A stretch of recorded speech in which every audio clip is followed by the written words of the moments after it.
ಮನವಿ. ಮಾನ್ಯರೇ, ನಾನು ಅಂದರೆ ಶ್ರೀಮತಿ ಬಾನು ಬೇಗಂ, ತ್ರಿಭಾಷಾ ಸಾಹಿತಿ, ನೆಚ್ಚಿನ ನಗರ ರಾಯಚೂರು ನಗರ, ಬಾನು ಆಶ್ರಯ ಯೂಟ್ಯೂಬ್ ಚಾನಲ್ ವತಿಯಿಂದ ಇಂದು ಮಾನ್ಯ ಜಿಲ್ಲಾಧಿಕಾರಿಗಳಿಗೆ ಮನವಿ ಪತ್ರ ಸಲ್ಲಿಸುವುದೇನೆಂದರೆ, ನಾವು ನಗರಾಭಿವೃದ್ಧಿ ಮಾಡ ಬಯಸುತ್ತೇವೆ, ನಗರವನ್ನು ಸಿಂಗರಿಸ ಬಯಸುತ್ತೇವೆ, ಹಾಗೂ ದೇಶದ ಉದ್ಧಾರ ಬಯಸುತ್ತೇವೆ.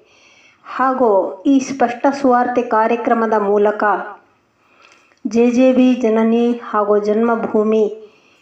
ಜನ್ಮಭೂಮಿಯ ವಿಶೇಷ ಮಾತು ಎಲ್ಲ ಕಡೆಗೂ ಹರಡಿಸಿ ಅಮ್ಮನವರ ಹಾಹಾಕಾರ ಕಡಿತಗೊಳಿಸ ಬಯಸುತ್ತೇವೆ. ಕಾರಣ, ಎಲ್ಲ ಕಡೆಗೂ ಈ ವಿಷಯ ಹರಡಿಸ ಬಯಸುತ್ತೇವೆ, ಬಿತ್ತರಿಸ ಬಯಸುತ್ತೇವೆ. ಮಾನ್ಯರೇ, ಭಾರತ ಮಾತೆ, ಭೂಮಾತೆ, ಕರ್ನಾಟಕ ಮಾತೆ, ಮಾತೋಶ್ರೀ ಎನ್ನುವ ತಾವುಗಳು ಒಂದು ಸಮೃದ್ಧಿದಾಯಕ ಸಮಾಜ ಸ್ಥಾಪನೆಯ ಈ ಮಹತ್ ಕಾರ್ಯಕ್ಕೆ, ಈ ಜಗಜನನಿಯ ಕೆಲಸಕ್ಕೆ ಎಲ್ಲರೂ ಸಹಕರಿಸುವುದಾಗಿ ಆಜ್ಞೆ ಹೊರಡಿಸಬೇಕಾಗಿ ನಾವು ಈ ಮೂಲಕ ಮನವಿ ಪತ್ರ ಸಲ್ಲಿಸುತ್ತಿದ್ದೇವೆ. ಮಾನ್ಯರೇ,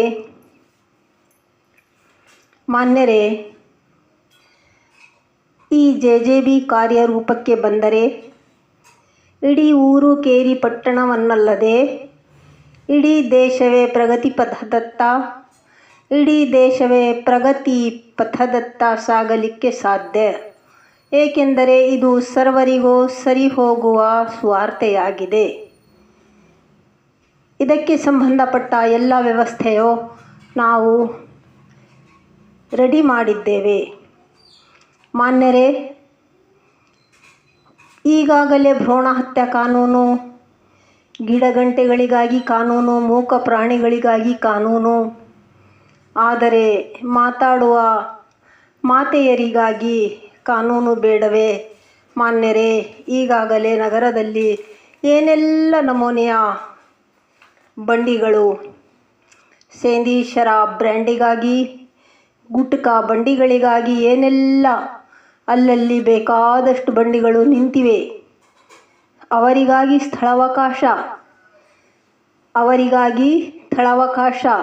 ಆದರೆ ನಿಸ್ವಾರ್ಥ ತಾಯಂದಿರಿಗಾಗಿ ಜಾಗ ಎಲ್ಲಿ? ತಾಯಂದಿರ ತಂಗುದಾಣ ಎಲ್ಲಿ?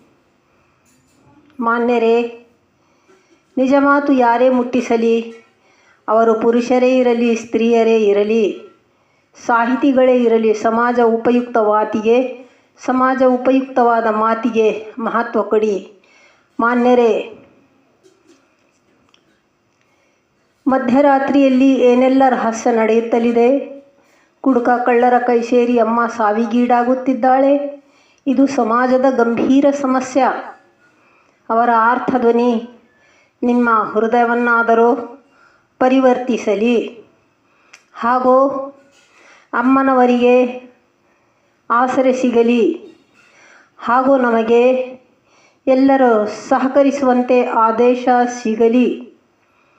ಮಾನ್ಯರೇ, ಎಲ್ಲರೂ ನಮಗೆ ಸಹಕರಿಸುವಂತೆ ಆಜ್ಞೆ ಹೊರಡಿಸಿ. ಏಕೆಂದರೆ ಜನನಿ ಹಾಗೂ ಜನ್ಮಭೂಮಿಗೆ ಹೊರತಾಗಿ ಯಾವ ಡಿಪಾರ್ಟ್ಮೆಂಟೂ ಇಲ್ಲ. ಕಾರಣ, ಈ ಜೆಜೆಬಿ ಎಲ್ಲರಿಗೂ ಅನ್ವಯಿಸುವಂತಹದ್ದಾಗಿದೆ. ಮಾನ್ಯರೇ, ತಾವುಗಳ ಈ ನಿಜ ನಿರ್ಣಯ ಕೊನೆ ಲೋಕವಿರುವ ತನಕ ಮರೆಯುವಂತಿಲ್ಲ. ಕೆಲಸ ಮಾಡುವ ನಮ್ಮ ಈ ಕೈಗಳಿಗೆ ಶಕ್ತಿ ನೀಡಿ ಎಂದು ಈ ಮೂಲಕ ಮನವಿ ಪತ್ರ ಸಲ್ಲಿಸುತ್ತಿದ್ದೇವೆ. ಧನ್ಯವಾದಗಳು.